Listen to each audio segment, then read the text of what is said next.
okay?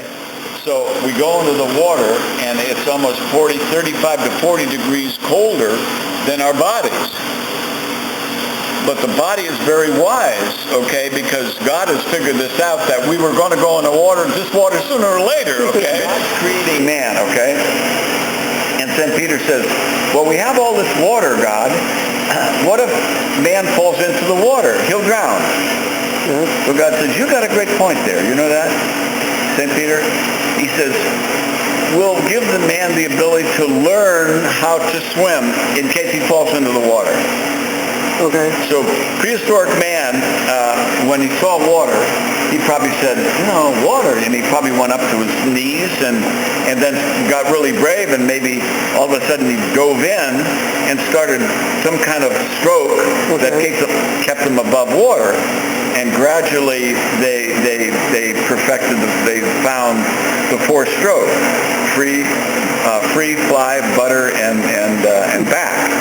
Okay? And then God says, well, wait a minute. There's some of these guys, they're going to have what they call a South End Rowing Club, okay? And these clowns are going to go into 50 or 40 degree water. What are we going to do? They're going to die. That's a good point, St. Peter. We'll make the body adaptable, that when it goes into temperatures like that, it adjusts for a certain period of time. And like I said, when you go in the cold water, I don't care who you are, you have a window. And sooner or later, that window starts to close. I don't care if you're Lynn Cox or whoever. When you go into real cold water, you have a window of survival, and that window is starting to close. Now, the secret is knowing when that window is starting to close, and you get out of that window, get under it, okay?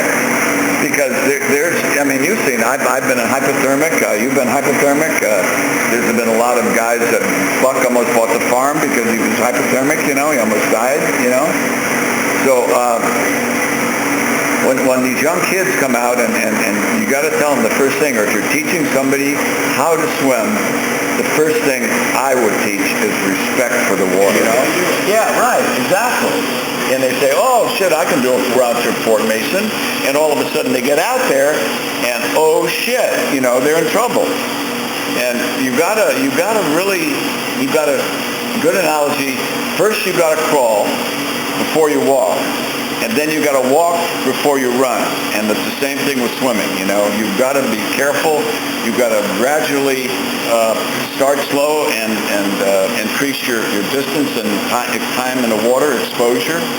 And, like I said, respect. And just because you're a Gary Emmett or a Lynn Cox, you talk to those people, and just because you're a great swimmer and can stay in the water for an hour or 2 hours, you can never, ever take the water for granted, okay? Because when you do that, it'll turn around and bite you in the ass. Believe me, I've seen it. Even the greatest of swimmers have to have respect. And the problem is that some of these people are biting off more than they can chew, It's great to have challenges in life, but you've got to have attainable challenges, okay? You've got to work up to your goals gradually.